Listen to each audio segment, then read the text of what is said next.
As we visited KwaZulu-Natal for the Taking Parliament to the People program, the compounding economic impact of the numerous hardships that the people of KwaZulu-Natal have faced over the past years became obvious to me.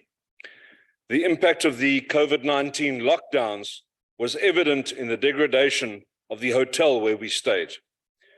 The province that depends on tourism has seen some of its crown jewels lose their sparkle as the cost of maintenance exceeded their income. The impact of the floods was in evidence as well, as road closures dotted our route from the airport to the hotel, roads that had been washed away and now await construction. The impact of the July insurrection was evident too.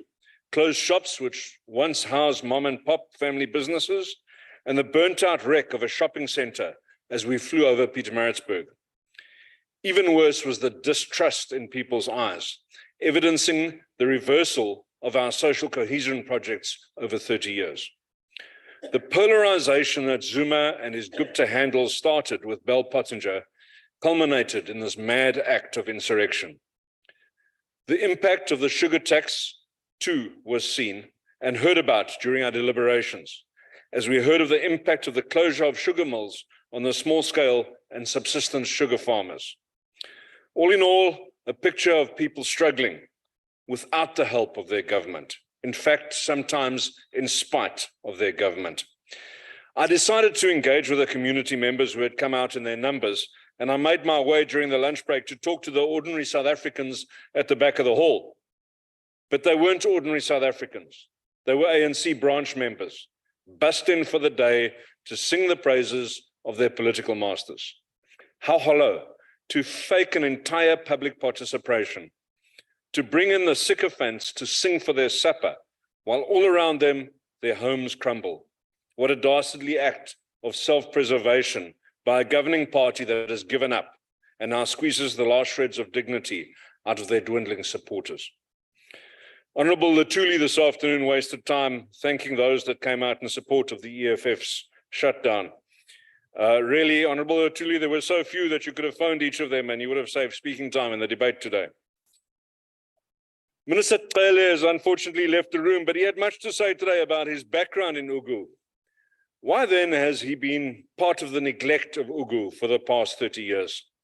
Ask the people of Ugu if they think that crime is being well managed. I did. They don't. He agreed today. Minister, you create false enemies that don't exist. Apartheid was a crime against humanity. We agree. ANC government, though, is not doing much better. Minister, you told us today about the changes that you made after your visit to Ugu. Tell it to the select committee and then explain to them why it took so long. Explain to the select committee why other areas don't get the same. Take Parliament to all the people of South Africa. Optimize crime fighting. That is your job. Taking Parliament to the people was a disappointment for me, as I'm sure it was for anyone else who arrived there hoping to engage meaningfully for the benefit of our country. It was a talk shop in an echo chamber.